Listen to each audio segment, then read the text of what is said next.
Yes, welcome to this weekly market outlook. So let's go straight into some of the pairs we're hoping to trade this week. So continuing from the monthly, we want to be able to look at the USD CHF. The dollar Swiss is really looking good on the bigger time frame. So we want to mark our highs and then our lows based on the monthly.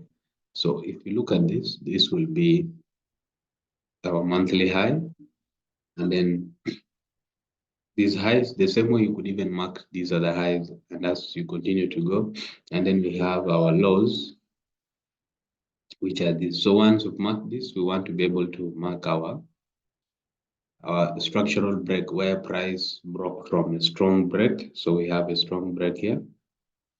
So we mark also this. So this will act as our resistance areas, and then this will also act as our support areas. So this is also another strong break into this region.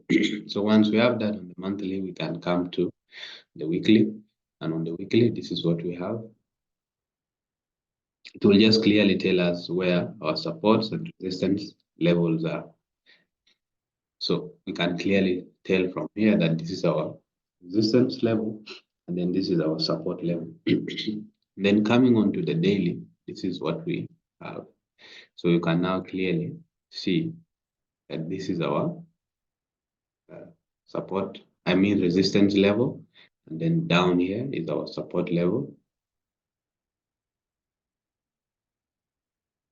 So then now, and then we have also this other support. So, and then here we want to see where the price also break from structural break. So it will give us this area because of this strong candle here. This is the area. So we have another resistance area. So when then we come to the lower time frames, 1 hour or 4 hourly, this is what you will have to see. So you can clearly see here, this is an area where price actually broke from. So, and then the same way here was also an area where price broke from, and now we have this resistance and then this support, and price is pushing up. So this is where we shall have begin to be interested in trading. Now, how are we going to start thinking of trading? So this will be if this resistance can hold price and then price breaks into this, then maybe a retest of that. So that's what we shall be looking at, the bigger picture. But if this doesn't happen, then maybe price will also break above, and then we'll be monitoring it from here. So that's what we have on USD CHF. Let's go into next pair, which is Eurocad. And Eurocad is also looking good on the monthly time frame. So first of all, we want to mark our highs and then our lows. So these were our lows, which were acting as our support area.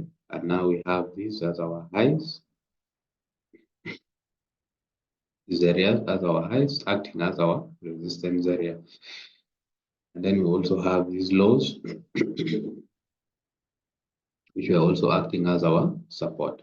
So once we don't have more information, we can come to the lower time frame. So we want to see more areas where price is breaking. So coming here, we will see these highs. This is our resistance, and where price broke out from. When you just extend it this side, you will see this was the resistance area that held price here, and then price broke through.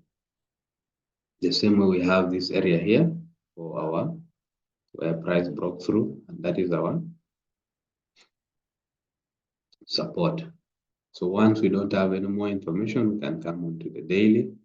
Daily, what do we have to see? So we are seeing price here at the resistance area, and then we have another resistance area.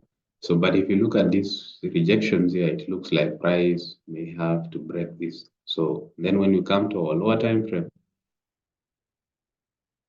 this is what we shall have. So what do we expect here? Here is the resistance area. So if we want to trade, we want to see price break this and then comes to retest this and then head back into this. And then where we could have something like this, price breaking either below to continue down to retest this again, or we just continue to go up. So that's what we have on Eurocad. So the best thing is you want to be able to wait for structure, break this resistance or holds it, then we can be able to trade. Then let's go into the JPY pairs, which have actually been trending very, very well.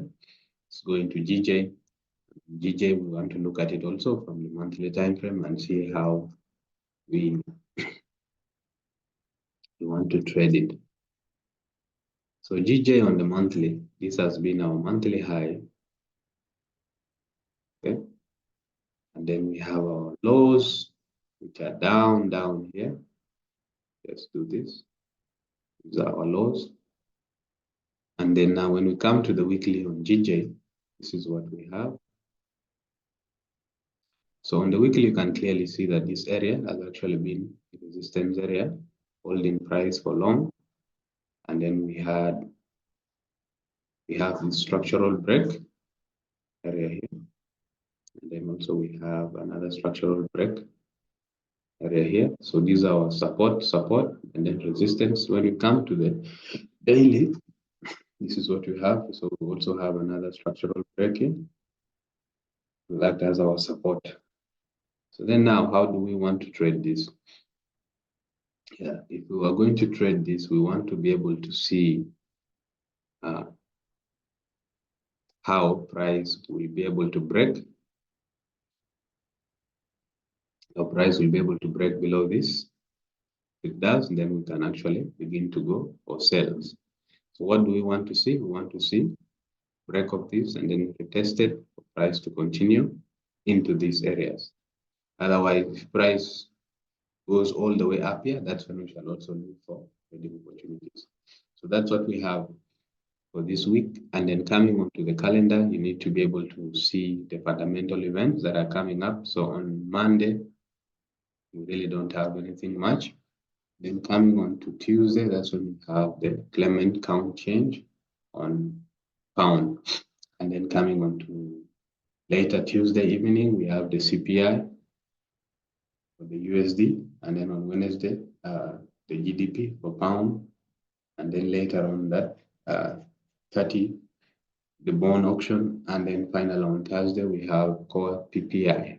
So these are some of the fundamental events we have this week. So you want to be able to position your trading very well and trade well.